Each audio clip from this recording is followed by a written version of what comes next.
Good day. I am a PFC Gili Jurain A. Nguho, 968130 Infantry Philippine Army at ang isang CMO personnel po ng 27th Infantry Action Battalion at isa pong bata na naging biktima po ng madaling ideolohiya ng CPP-NP NTF at kasamahan ko po yung siyempre dahil po sa impluwensya ng pamilya ko sa mama at papa ko na dati ring mga kadre ng NPA at yung lahat po kami ng magkakapatid ay nakahawak po talaga ng baril dahil nga impluwensya po 'yun ng mga magulang namin na kailangan naming mag-NPA. So ayun, sa ngayon po naging dahil nga sa kalakasan po nung sa panahon nun, sa kalakasan ng kilusan ay hindi po talaga natin maidi-deny po na naging aktibo po ako sa mga youth organization at maging sa kilusan po ng armado sa Guerrilla Front 55 na kung saan sila yun yung naging nagtulak po sa akin para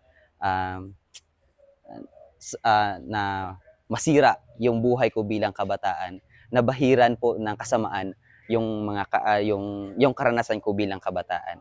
Pero po sa tulong po ng ating kasundaluhan at ng gobyerno, binago po ako.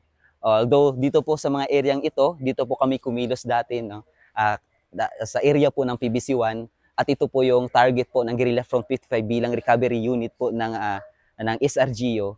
Pero dahil nga sa kasubsob o sa tulong or sa pagtutulungan ng ating kasunduluhan at ng ating mga kasunduluhan at ng gobyerno, ito po ay naging peace or nakamit po ng Davao City yung insurgency free kasi nga dahil yun sa kagustuhan po talaga ng ating gobyerno na baguhin yung lugar kung saan yung Paquibato District ay kinikilala nila dati na anak ng sosyalismo.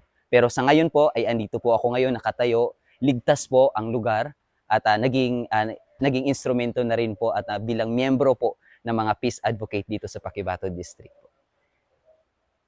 Nice. Thank you.